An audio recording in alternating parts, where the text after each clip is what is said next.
পুনৰ চৰ্চাত উজনিৰ 4 লেনযুক্ত পথ বহিৰাগত কোম্পানী লুণ্ঠনৰ ফল ভুগিছে থলুৱা ঠিকাদাৰ কৰ্মচাৰী বনুৱাই প্ৰায় এটা দশক জ্বলা-কলা খুৱাই উজনি অসমৰ বিভিন্ন দল সংগঠন ব্যক্তি তথা ৰাইজৰ প্ৰতিবাদৰ শেষত মাত্ৰ এটা বছৰৰ ভিতৰতেই মোমাইকটা গড় বন্ধা দি বান্ধিলে যোৰহাট বাইপাছৰ পৰা জাজি পৰ্যন্ত 4 লেনযুক্ত পথ এই পথটো যদিও হৰটকীয়াকৈ সম্পূৰ্ণ কৰিলে অৱশ্যে উক্ত পথৰ অধিকাংশ স্থানতেই বৰ্তমান পুনৰ মেৰামতি চলি আছে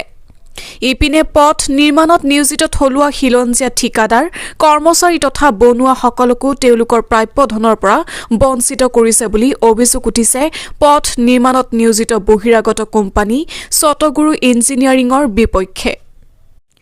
আজি মেলেংস্থিত কেম্পত পথ নিৰ্মাণত নিয়োজিত থলুৱা ঠিকাদাৰ কৰ্মচাৰী গাড়ী চালক তথা অন্যান্য একাংশ নিয়োজিত বনুৱা ঠিকাদাৰ কৰ্মচাৰী গোট খাই কোম্পানীৰ বিৰুদ্ধে প্ৰতিবাদ সাব্যস্ত কৰাৰ লগতে অনতিপলমে তেওঁলোকৰ প্ৰাপ্য ধনৰাশি আদায় দিবলৈ আহ্বান জনায়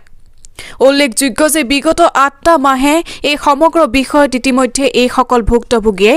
NHIDCL কৰ্তৃপক্ষক অৱগত কৰি আহিছে যদিও এই পৰ্যন্ত কোনো সুদুত্তৰ পোৱা নাই ইপিনে তথ্যমতে উক্ত প্ৰকল্পৰ প্ৰায় 97% কাম সম্পূৰ্ণ কৰি নিয়োজিত কোম্পানীয়ে ধন মুকলাই নিছে সেই ঠিকাদাৰ কৰ্মচাৰী বনুৱাকে ধৰি সকলোৱে নিজৰ নিজৰ প্ৰাপ্য ধন আদায় দিয়াৰ ক্ষেত্ৰত জিলা প্ৰশাসনৰ লগতে ৰাজ্যৰ মুখ্যমন্ত্ৰীৰ হস্তক্ষেপ বিচাৰিছে এতিয়া আমাক যি দিনাৰ পৰা তেওঁতো আপোনাৰ 97% 97% পইচা লৈ গ'ল মাত্ৰ 3% পইচা পাবলৈ আছে তেওঁ সেই 3% পইচাটো এতিয়া তেওঁ যদি আমাক দিয়েও নহয় হয়তো চাগে আমালৈ নুজুৰিবগে আমালৈ নুজুৰে আৰু সেই কাৰণে তেওঁ পলাইছে সেইটো কাৰণে কি নাম কোম্পানীটো সদগুৰু আৰু তেওঁ কিন্তু পইচা দি থৈ যাব লাগিব এইটো গোটেই কাৰণ এটা কথা আমি খিলঞ্জীয়া অসমীয়া ভাই ককাই কাৰো পইচা খাই বনিয়াক এৰি নিদিওঁ এতিয়া কাক দিবলৈ আছে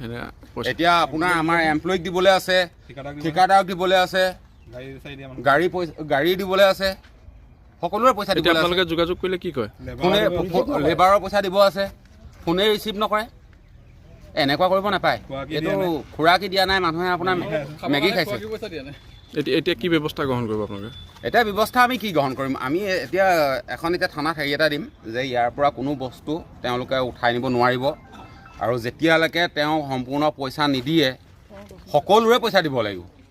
অকল কাৰোবাৰ বুলি নহয় সকলোৰে পইচা অসমীয়া খিলঞ্জীয়াৰ সকলোৰে পইচাটো দি থৈ যাব লাগিব তেওঁ দিয়াৰ পিছত তেওঁ সকলো লৈ যাওক আমি লিগেলত কৰিম আমি আনলিগেল নকৰোঁ কাৰণ এটা কথা তেওঁ কামটো কৰিছে আমিতো বেয়া নাই পোৱা কাৰণ কেলৈ আমাৰ ৰাইজৰে হেৰি আমি সহায় কৰিছোঁ আমি 2টা 4টা 8টা 10টালৈকে আমি কাম কৰিছোঁ যদি আপোনাৰ 2টা বজাত যদি যাওঁ তেতিয়া ৰাতিপুৱা 8টালৈকে কৰোঁ ইমানখিনি কাম কৰাৰ পিছত কাৰণ কেলৈ ৰাস্তাটো আমাৰ সকলো ৰাইজৰ আৰু তেওঁতো তাৰ বিনিময়ততো তেওঁ এটা মুনাফা পাইছে মুনাফাটো পোৱাৰ পিছত মুনাফা পাই পিনে আমাক কিয় মাৰিছে আমি খাটি খোৱা মানুহক কিয় মাৰিছে যোৱা মাৰ্চ মাহতে আমি এই কলেন কোম্পানীত মাটি বালি এইখিনি চাপ্লাই দি কাম সম্পূৰ্ণ কৰিছিলোঁ আজি 8 মাহ হ'ল 8 মাহে আমাৰ প্ৰাপ্য মোৰ লগতে বহুতখিনি আৰু চাপ্লাই আছে তেওঁলোকৰ প্ৰাপ্যখিনি আদায় কৰা নাই এমপ্লয়ীখিনি পে'মেণ্টটো আদায় কৰা নাই আপোনাৰ এই বিষয়ে আমি জিলা প্ৰশাসনৰ লগত জিলা প্ৰশাসনৰ লগতো 2-3বাৰ মিটিং কৰা হৈছে জিলা প্ৰশাসনে যোনটো সিদ্ধান্ত দিছে সেই সিদ্ধান্ত তেওঁলোকে মানি লোৱা নাই আজি ডেটলৈকে আৰু NHIDCL GM ছাৰেও এই ক্ষেত্ৰত আমাক কামটো কৰাৰ ক্ষেত্ৰত তেতিয়া বহুত আমাক অনুৰোধ জনাইছিলে তেওঁমতে কাম কৰিছিলোঁ কিন্তু আজিৰ ডেটত তেখেতৰ পৰা আমি সদুত্তৰ পোৱা নাই যে তেওঁলে এখন অথৰাইজ দিছিলে পে'মেণ্টটো ডাইৰেক্ট আমাক কৰিবৰ কাৰণে কিন্তু তেওঁ অথৰাইজ দিয়াৰ পিছতো আমাক পে'মেণ্ট কৰিব পাৰিম বুলি আজি ডেটলৈকে আমাক কোৱা নাই মানে এটা সেইটো কথা আমি 97% কাম কমপ্লিট কৰি 97% পইচা লৈ গ'ল 3% পইচা পাব বাকী আছে আমাৰ এই পইচাটো দিব নিব আমি অনিশ্চয়তাত ভুগিছোঁ মানে সিদ্ধান্তটো এতিয়া আমি গোটেই ল'ৰাখিনি এমপ্লয়ীখিনিৰ সৈতে গোটেইখিনি লগ খাইছোঁ লগ খাই এতিয়া আমি গোটেইখিনি লগ খাই এটা সিদ্ধান্তটো কৰিবলৈ একোৱেই নাই ইয়াত আপোনাৰ তাহাঁতৰ বস্তু কিমান 1 কোটি টকামান বস্তু আছে আমি বস্তুখিনি ৰাখি থ'লেতো একো নাই গোটেইখিনি EMI থকা বস্তু ৰাখি থ'লেতো একো কৰিব নাই কিন্তু এতিয়া সিদ্ধান্ত দিব লাগিব আমাৰ প্ৰশাসনৰ ফালৰ পৰা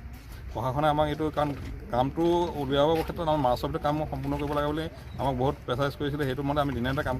মাৰ্চৰ ভিতৰত সম্পূৰ্ণ কৰিছিলোঁ আৰু এইটো প্ৰশাসনে যাতে এই বিষয়ত হস্তক্ষেপ কৰে তাৰ কাৰণে আমি অনুৰোধ জনাইছোঁ আৰু মুখ্যমন্ত্ৰী মহোদয়েও এই বিষয়ে হস্তক্ষেপ কৰে তেওঁ ইতিমধ্যে আমি মানে অভিযোগ দাখিল কৰিছোঁ